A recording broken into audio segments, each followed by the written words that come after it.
তোমাদের স্যার তো এসে গেছে, ফাইল পত্র যা আছে সব তুমি রেডি করে নাও, তোমার স্যারকে জমা ম্যাডাম রেডি হয়ে গেছে আমার ফাইলপত্র। ঠিক আছে।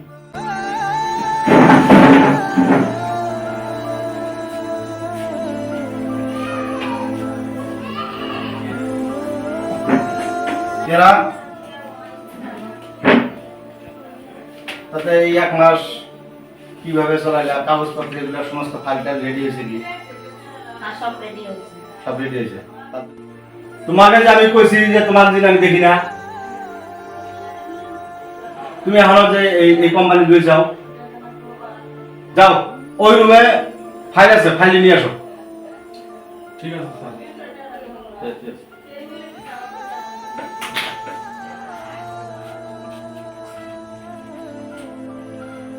কি দেখলাম?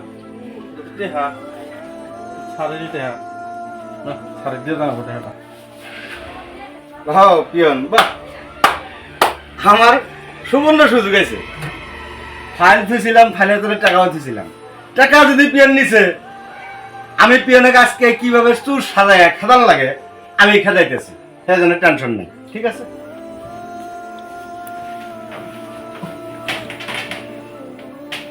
সে আমার পা বলি হবো কি, উপায় নেই।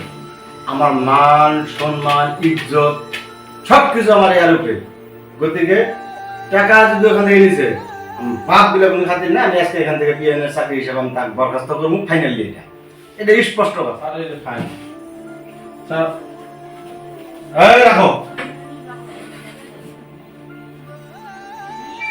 ওই রুমে থেকে যেখানে হয়তো মেশিন যে রাখা হয়েছে, যেখানে ফাইল রাখা হয়েছিল, সেইখানে যে তোমার টাকা কত চুর করছো? টাকা তো চুল স্যার।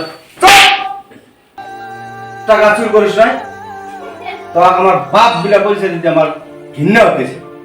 চোর, চকিদার, তোমার ম্যাডামকে পাঠিয়ে দাও।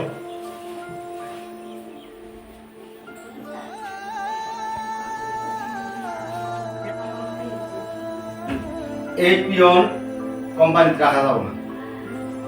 কেন, কি হয়েছে? আমার ভিতরে তার কারণ আমি মেশিন যেটা রুমে রাখা হয়েছে, ওইটা মেশিনে ফাইল থাকা হয়েছিল, সেই ফাইলের কাছে আর কি কিছু টাকা থাকা হয়েছে। এই পিয়নের চোর যাইরা টাকাটি চুরি করে নিয়েছে।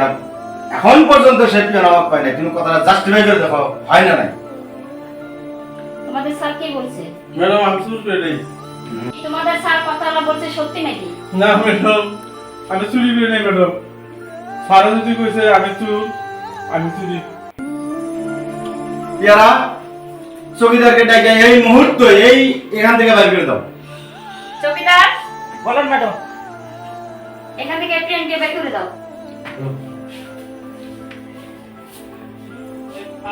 ইয়ারা হ্যাঁ বলো। এই ধরনের রাস্তায় পাওয়া মানুষ আর সেই মানুষ নিয়ে এসে কোম্পানির জায়গা দাও, এই কোম্পানিটা এই ধরনের থাকবো না। কোম্পানি নিলামে উঠে যাবো না। গতিকে কাকে রাখা হয় কাকে না রাখা হয় আমি এই কোম্পানির ম্যানেজার। হ্যাঁ ঠিক, তুমি কোম্পানির বস, কোম্পানির মালিক তুমি, ঠিকই আছে, বসে এখানে। কোম্পানির বস, কোম্পানির মালিক, এটা কথা ঠিকই আছে, কিন্তু একটা কথা কি জানো, এই কোম্পানির আর তুমি কিন্তু আমার পরিবার, আমি কিন্তু তোমার স্বামী, এক কথা।